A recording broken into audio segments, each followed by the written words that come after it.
Bonjour, cette semaine vous pouvez voir ou revoir sur les grands écrans Pompoko d'Isao Takahata. J'espère bien l'avoir bien prononcé.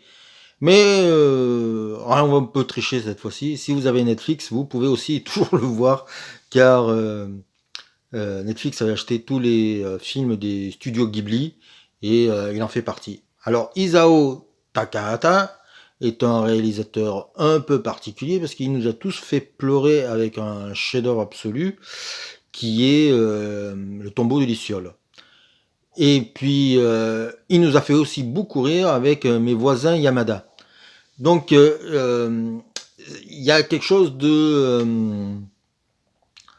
il est capable de faire des grands sauts dans tous les domaines de l'animation.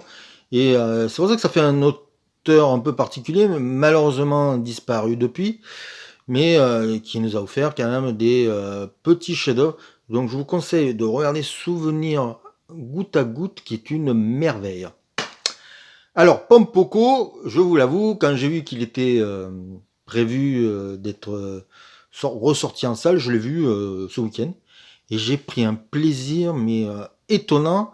Et j'ai vu quelque chose, ça dure 2 heures et c'est très copieux, très intense. Et je vais essayer de vous raconter un peu ce que c'est. Alors, Pompoko, c'est l'histoire de créatures de la forêt qui s'appellent les Tanaki. Les Tanaki sont des bestioles qui ressemblent un peu à des blaireaux ou à des ratons laveurs. Voilà, qui sont des animaux imaginaires qui habitent dans les grandes forêts. On est dans les années 60 au Japon. Le Japon est en pleine expansion. Il faut absolument construire et du coup, ils empiètent sur les forêts qui commencent à détruire. Et les Tanaki vont décider de combattre les humains pour ne pas avoir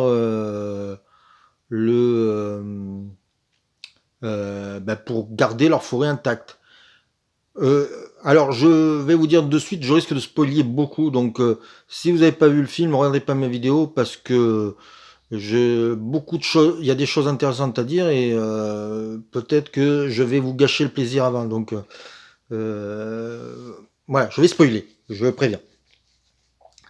Euh, Ce qu'il y a d'intéressant avec les Pompoko, c'est que déjà, c'est vraiment très. C'est un film écologique et ça parle aussi des dérives de l'écologie, des écologistes même, puisque à un moment donné, les Tanaki tuent des humains, 4 humains. Bon, ils font pas vraiment exprès, mais c'est quand même dit et ça montre que c'est un film d'animation assez drôle, assez fou, mais que parfois ça peut être aussi assez cruel. Euh, Puisque forcément les Tanaki vont perdre un peu la bataille et qu'on va avoir beaucoup de Tanaki morts. Mais il y a aussi une chose qui arrive aux Tanaki, c'est que les Tanaki peuvent devenir des humains. Ce qui est un peu la honte pour des Tanaki. Mais pour mieux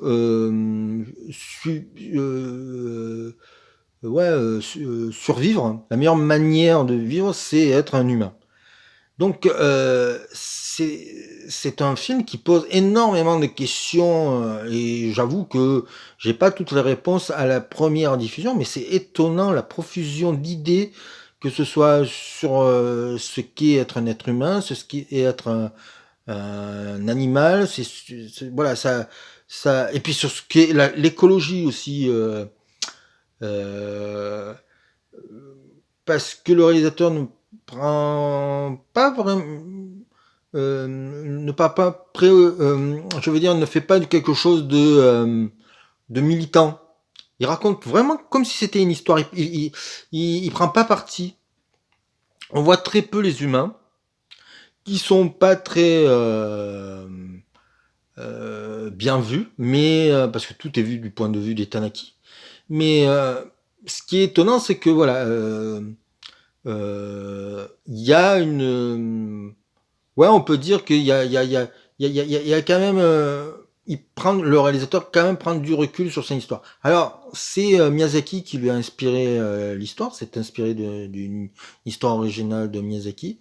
Ça donne un film qui fait penser à Miyazaki, peut-être sans la cruauté, même si le dernier en date de Miyazaki était très cruel, parce que Le Vent de l'Est était assez dur comme film d'animation. Donc on sent que ouais, les Japonais ont quand même beaucoup de liberté sur leurs films d'animation, ce qui est assez chouette. Et en même temps, je pense que ça doit être intéressant de les regarder avec vos enfants, parce qu'après, ça peut aussi amener à plein de débats sur l'avenir de l'humanité, l'avenir de la nature, l'avenir des animaux. Et donc voilà, c'est vraiment un truc passionnant. Et puis bon, bah si vous pouvez pas le voir en salle, je vois qu'il est dans pas mal de salles, mais bon, si vous pouvez pas le voir en salle, eh bien il reste Netflix.